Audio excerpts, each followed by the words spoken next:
guys, welcome back to my channel, or welcome to my channel. My name is Haley and I am writing a book, and my neighbor across the apartment is looking at me, so that's pretty cool. And so today I wanted to do the Your Story tag. I think this tag is actually technically a year old. The only ones I've been able to find were from 2016 Camp NaNoWriMo, but we're just gonna pretend it's this year's, you know, because I could not find any other writing tag. I could find plenty of authors tags, but you guys don't really want to hear about my life yet. I promise I'm not that interesting. So I will put the questions down below. Please feel free to join in this tag. I would love to watch others from this year, especially this Camp NaNoWriMo. Just let me know in the comments below if you decide to do it and I will go check yours out. Alright, so question number 1, tell us about your story. By the way, awesome mug, right? Right? So my story revolves around the legend of the crystal skulls, or more specifically, what they are even about. For those of you who don't know, the legend of the crystal skulls is a true legend. There are crystal skulls in this world, yet we really don't know where they came from or why they were made. I mean, okay, there's a lot of theories, but like, come on, theories are boring. Like, let's get some conspiracy theories going, right? My story starts with a group of friends who come across a person who they believe is a guardian of one of the crystal skulls. There are 13 skulls in total, and one of them has been missing for over 100 years. Only the Avatar. I'm just kidding. I wish the Avatar. Oh my god, I love that show. Anyway, that's not what I'm writing about. And so the Guardians have been looking for this missing skull. Each skull represents a quality of humanity, but in an extreme form. In fact, the skull is so intensified in that condensed quality that the guardian of the skull possesses special powers. For example, Anastasia Caldwell possesses the Phoenix. This skull holds the special power of immortality, which means she can never die. Does anyone know where that's from?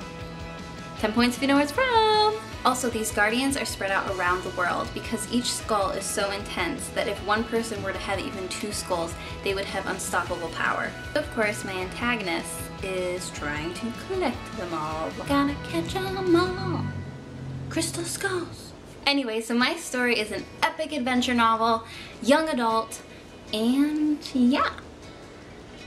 I promise it's way more exciting than I just described, but I'm really horrible at this. I didn't write anything down, so I'm just trying to say it off the top of my head. And like, guys, it's really hard. Like, you're asking me to condense all the words I've written into like a quick sentence.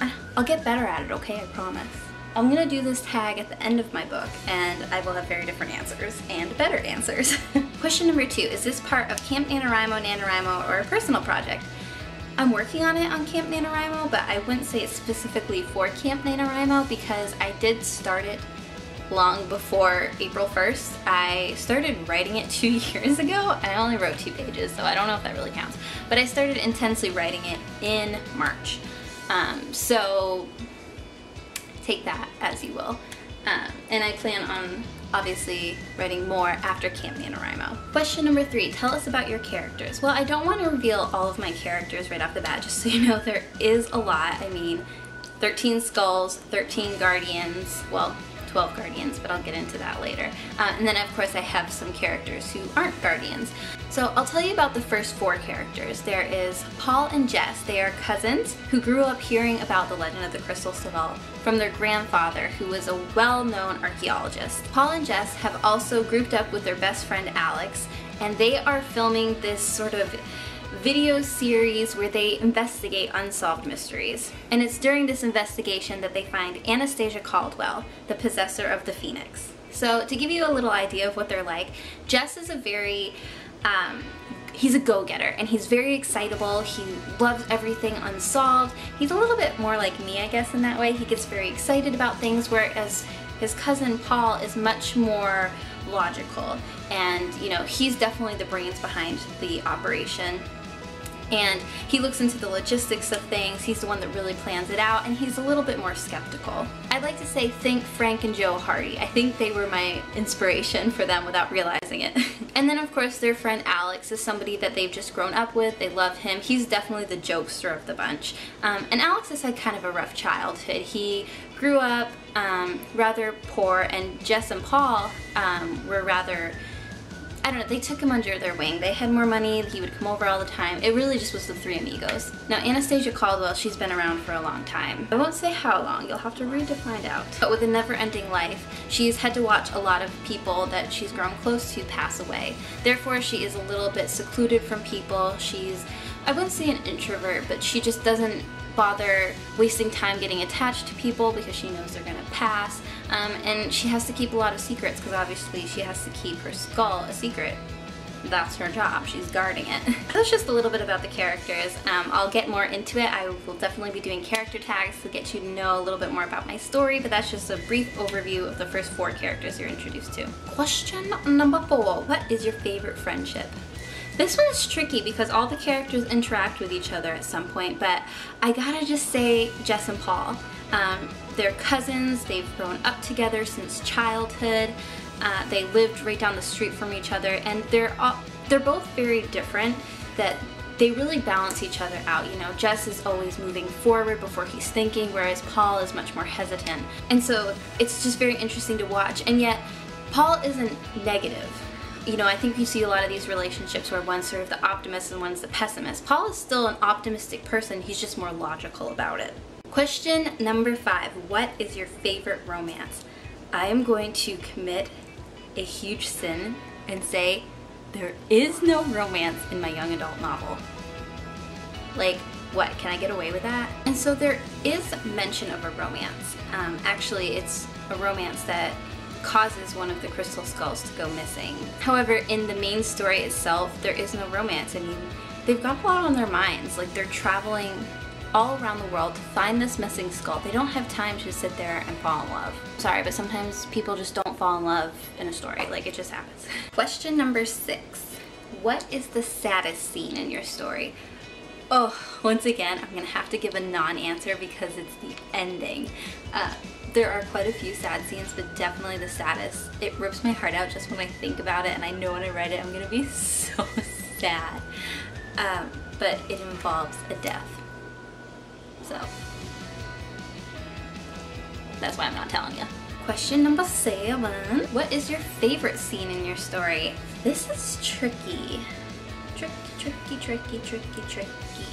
My favorite scene? Well, I think it's important to love every scene because obviously you don't want to just be writing scenes you feel lackluster about.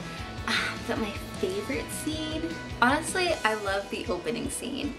It's the first part of my book that came to mind. It's really what inspired me to turn it into a book because the scene just came to life. It's just so jarring. You know, it starts off in what appears to be a college party, and everyone there seems, you know, just like perfectly normal college students. And in come Paul, Jess, and Alex to confront Anastasia. And so just, you know, you'd think these guardians would be these mysterious people, you know, living in the middle of nowhere, but they're just ordinary people living their lives. And Anastasia looks college-aged, so she happens to be spending her time going to college at the moment. And so it's just really funny to see Anastasia transform from just this party goer who's drinking with her friends to all of a sudden being confronted as this, you know, fantastical guardian of this mystical skull. I don't know, I think it's really funny. Question number 8, what is your opening scene? I literally just told you. I'm actually thinking of switching point of view though, and so I'm thinking I'm gonna actually be having an epilogue. So I guess technically that's not really a scene though, is it? So I literally just told you my opening scene, sorry. Question number 9, how did this story come about? I talked about this a little bit in my last video where I revealed my plot and title, but I got this idea when I was listening to a podcast about unsolved mysteries, and it made me think of the mystery of the crystal skull. And so then I thought, well, you know, where are these crystal skulls now? Because there's a lot that are supposedly unaccounted for. Like, who has these? And like, you know, what if the people who have them are protecting them? And like, what if these are ordinary people? And what if, you know, a group of friends or somebody finds out who one of these guardians are and confronts them about it? So it kind of just spiraled from there. I think a lot of stories turn out that way. As Stephen King says, a lot of his best ideas come from what if ideas. And that definitely is something that I also have noticed. Question number 10, what is the theme of your story? Do I want to talk about that? I think theme is one of those things that is the most beautiful thing to discover when you're reading. So I feel weird telling you what it is. I would rather you read it and feel it for yourself and see if I did a good job. But I will just say that it's a story that revolves around friendship and humanity and what it means to be human. And you know, there's a lot of people out there now, and have been for a long time, that view humans as the worst species. And I will just say, full disclosure, I'm not one of those people. Like, I study biology. My favorite animal in the world are humans. I think we're so interesting. Like, the idea that, you know, we have this ability to think of our own being and our own consciousness and philosophy. I think it's so fascinating as a species that we've evolved to that point. So I love people. I do. And I know that's weird to say, especially as a writer. We're supposed to be all narcissistic and pessimistic, right? Like, I'm allowed to say that I'm a writer. I don't really think that about everybody. Just so you know. But no, not me. I love people, and that's why I love characters, and I love writing about people. But I'm interested to see what you discover as other themes, because there's definitely more to it than just that. Alright, question number 11. I don't have 11 fingers. What isn't working in your story? I can answer this one right away. So, I kind of hinted at a little bit before, I'm thinking of changing my point of view, which is crazy this far in. It's a huge change. I'm writing in third person right now, not even limited third person, just overall third person, and it just feels very distant. It feels weird to be writing a story about people and humanity and not be included in it in a more personal level. So I'm thinking of adding a little bit of first person, and not in the main part of the story, but just a blog and prologue. Like, I'm going to be having one of the characters be the one who's actually telling the story, but you're not going to know who it is until the very end. I thought that was a cool way to do it, and it will allow me to be able to sort of put myself in there more, but also I haven't fully worked out the details yet, as you can tell. Alright, question number 12. I'm going to stop holding up fingers because I can't. I guess I can do this. Question number 12. Wait, is it flipped? I don't know how it's going to happen. What is one thing you love about your story? I'm gonna be really like lame here and just say I just love that it's mine. This is the first story I've ever worked on to complete. Like, I've worked on a bunch of different projects before. I have so many different stories going, but this is the one that I'm really sitting down and have a timeline of when I'm gonna finish it. And so I'm really attached to it in that way. And even if it never gets published, even if, you know, I end up writing this and doing another one that gets published first, this is always going to be the one that's like, you know, this was my baby. Like, this is the one that I really decided to make a career out of. Number 13. Do you plan on getting published? Yes. Oh my gosh, yes. Oh sorry, it was just, do you plan to publish? Yes. So ideally I would like to publish this traditionally. I've weighed the options. I've gone back and forth quite a bit, actually. It's one of those things, you know, I actually never even considered self-publishing. So like a lot of people, I thought it was sort of the cop-out for people who couldn't get traditionally published. Obviously now I know that is not the case. Please don't hate me right now. But yeah, it was something that I never really considered, and I looked into it briefly and I was like, no, I'm not gonna do that. But the more research I've done, the more I've come to realize it really wouldn't be such a bad thing to self-publish. The biggest thing would be I would be responsible for hiring my own professional editor and hiring a cover artist, and those are two things that are just, they're kind of expensive. I mean, they're really expensive. So ideally, I still would like to be traditionally published. Also, my biggest thing with being traditionally published is I want my book to be in bookstores. And I know self-publishing, you can try and go to bookstores and make a deal as well, but it's a lot trickier. Whereas a traditional publisher, they'll just get it right in there. Now, a common misconception is that your publisher is going to market the book for you, and that is true in cases where the author has proven themselves to be, you know, high in sales. But usually if you're a debut author, they actually expect you to still market on your own, which is something you'd have to do with self-publishing anyway. So really, you don't have that much more of an advantage, which is why I'm here. I'm trying to market before I go to publishers. I might have a better chance. I don't know, maybe, I don't know. Anyway, so that's it for the story tag, or sorry, for my story tag. I'm gonna end here because my camera keeps shutting off and it's making me mad. I really gotta get a new camera. So, yeah, let me know below if you are also going to be doing the story tag, and I would love to watch it. Okay, see you guys for my next video. I have no idea what it's going to be about yet. It's just going to be a random video, a s'more video. I can't wait very well. And then be sure to tune in on Friday or Saturday for my weekly recap of my Camp NaNoWriMo experience.